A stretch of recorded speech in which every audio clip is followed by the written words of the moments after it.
Welcome to the J.R. Hendrick Texan Gentleman. The podcast deals with the early life of J.R. Hendrick.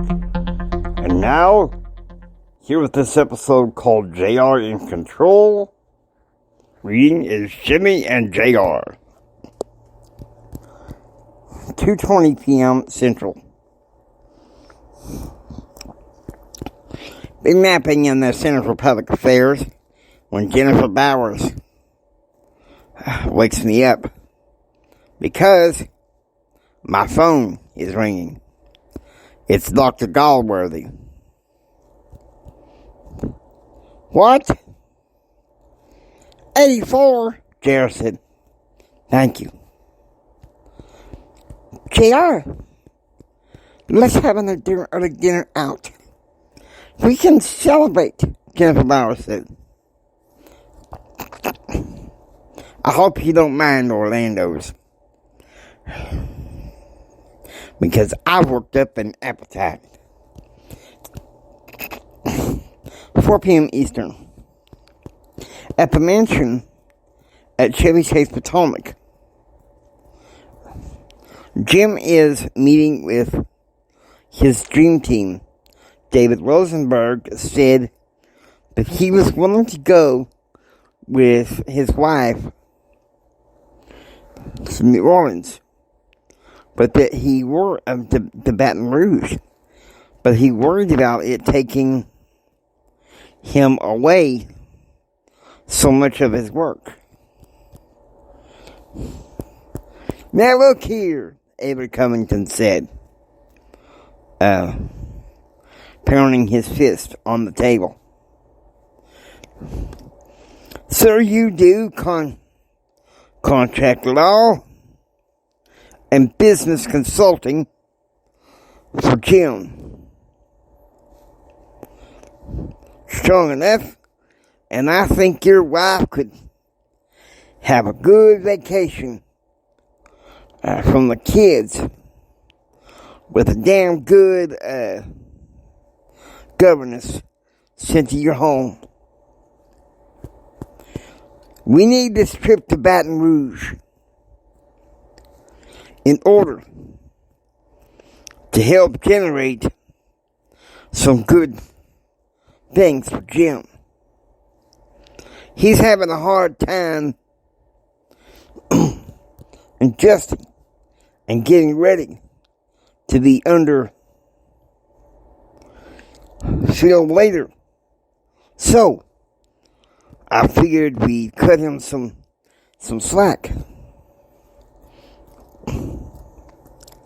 Remember, eye on the goal, Grace Arthur said.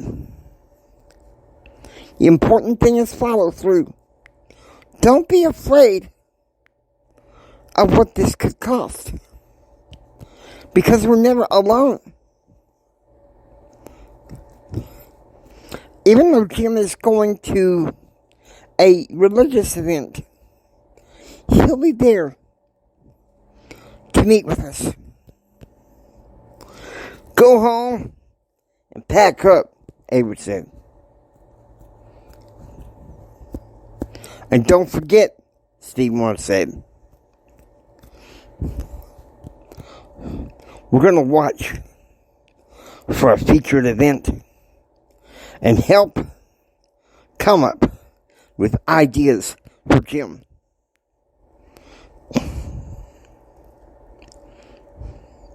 For slip writing in his public appearances.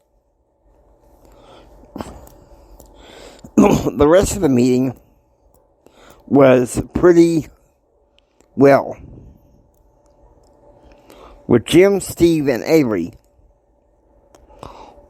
taking the lead, and with Dave and Grace doing the following. 4 p.m. Central. At Orlando's, JR and Jennifer decide to have a supreme pizza with a chilled bottle of Dr. Pepper. 9:15 p.m. Eastern. Jim and his entourage board the private jet to take them to Baton Rouge. 9:30 p.m. Eastern. The Hendrick entourage plane departs from Washington, D.C., bound for Baton Rouge. To hell with D.C. I'm coming. 9:30 p.m. Eastern.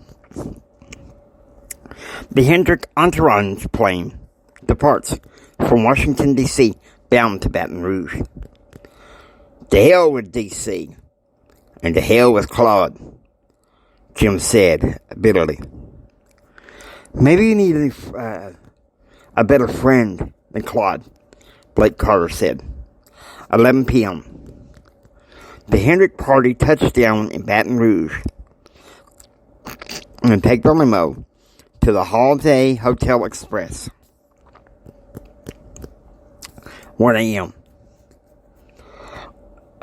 Jim is up. Can't seem to sleep. He thinks about his heyday in the oil industry in the early 1980s. How he and Claude did everything together. But it seemed to Jim since 1983, when he got involved in the music industry, that the gap among the friendship, a best friend, began to build. 9:30 a.m. Central. All times in 10 Central Time Zones, except for one. In Introduction to Public Affairs course, Dr. Harmon is lecturing about advocacy, particularly public advocacy. 9:45 a.m. Eastern. 9:45 a.m. Central, rather. From the hotel suite in Baton Rouge, Betsy calls Forever, who is still in school in Washington, D.C., congratulating her for making a B on a history test. I always thought that my daddy's people knew more of a sense of history. Now, I'm beginning to think it was more Mama's people, Betsy said. 1:45 p.m. Eastern. Christine calls JR from school and blesses him out for not being in contact with the family regularly. JR is so upset and hurt that he hangs up the phone. 4 p.m. Central. Jennifer Bowers knocks on the door in JR's suite, and he opens the door and sits down with the blinds closed and his heart heavy. JR, why are you sitting in the dark? It's my sister, JR said. She was being an ass, acting like I didn't care about the family.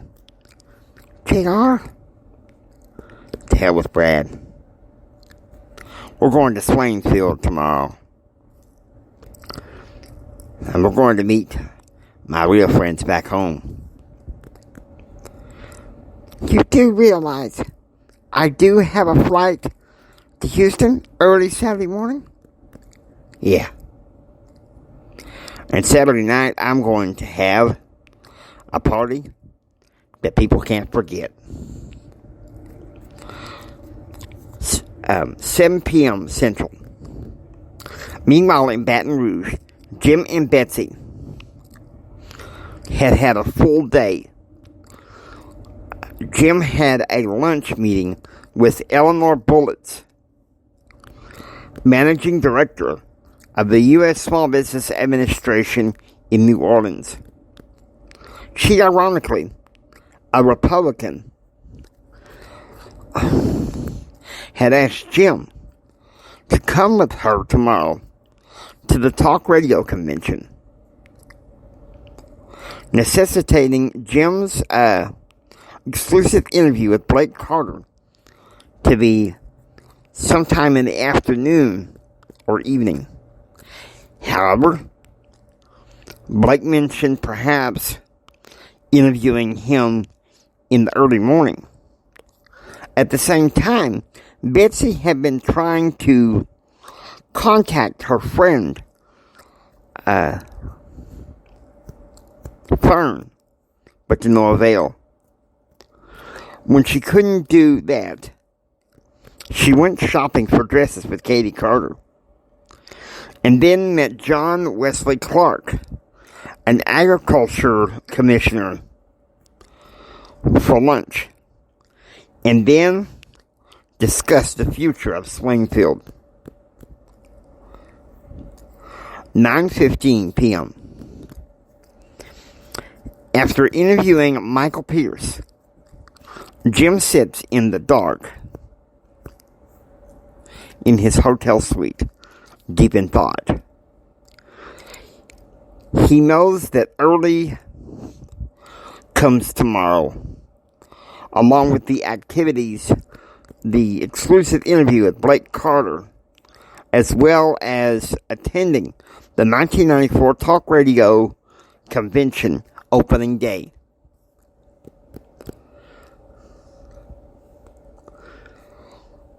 "3:20 a.m. In his hotel suite, Jim sits there reading the Wall Street Journal and drinking coffee. The top story is the economic impact of Hurricane Ernesto.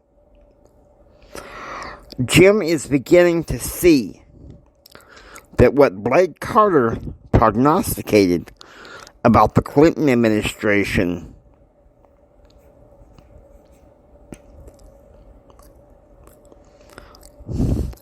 in response to the hurricane was coming to fruition and was true. 5 a.m. Charlie met me exercising, swimming in the Sibley to talk. "Are you really serious?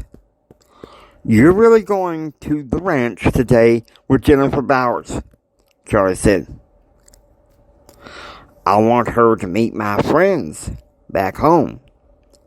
My real friends. Not Brad. To hell with him. Brad is a ferret pretending to be a man.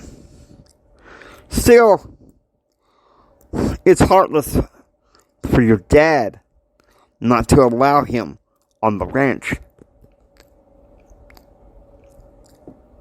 It's a family ranch, Charlie. Or have you forgotten that? I don't understand why you wouldn't bring me to the ranch until we were in college. Charlie, don't you start on me. I'm not in the mood." "Well, there's talk around campus that Karen Kreider wants to get back to you." "That's not going to happen. At some point, I'm going to propose marriage to Jennifer Bowers." "What I don't understand is why you haven't made her." "It's midterms, Charlie. You need to make an appointment to see professors during office hours." 6:30 a.m. Cinnamon rolls were for breakfast at the Spirit Club. As I sat down with Brent Clark, C.B. Coleman, and Jennifer Bowers.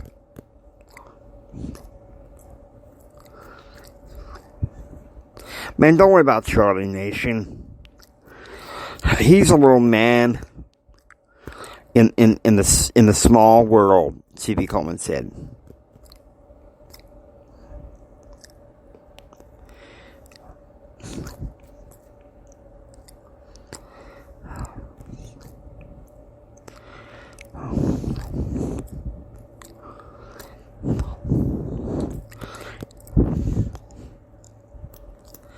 He's got nothing on you. Regardless of how you lead your personal life. Because I heard Tuesday night was his couch potato night last week. And he was with this sorority girl over at Coleman Hall, Brent said. Let me tell you something. I woke up at 3 o'clock in the morning. And I was going to go to Weymouth Hall to get something to drink so I can study. There he was, sprawled with her on the couch. Disgusting, Jennifer said. At least he's not coming with me this weekend. I don't think Daddy will ever let him on the ranch. Says he's too loud-mouthed. 10 a.m. JR is running towards the mass communications building for his appointment with Dean Satie when Dave Smith stopped him, running towards him. JR, Dave said. Well, what the hell's going on?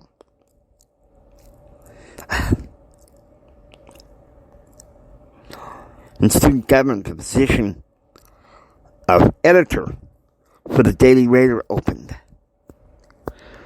Brent, he jumped on it.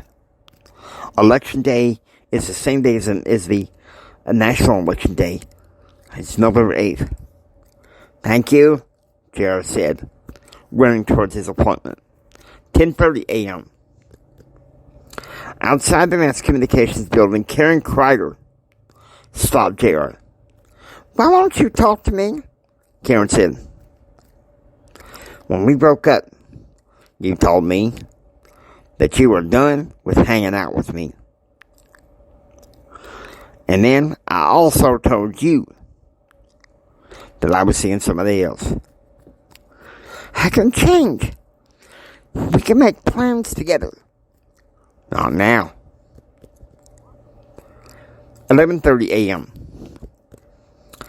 At the Center for Public Affairs Library, Emily Klansky, the dean's assistant, helped JR with his test, his mass media theory class test, and they are done.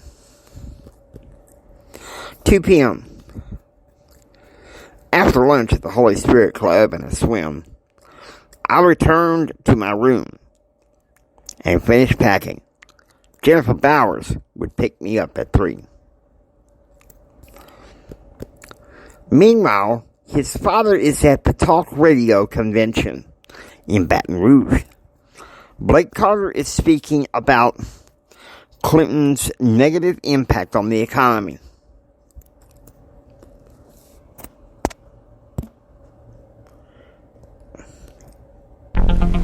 Hope you enjoy listening to the J.R. Hendrick Texan Night. And gentlemen, if you like what you hear, please subscribe and become a part of the adventure. This is the James Hendrick Empowerment Network saying until next time, get ready for the rest of the adventure. It's going to get a bit more interesting from here.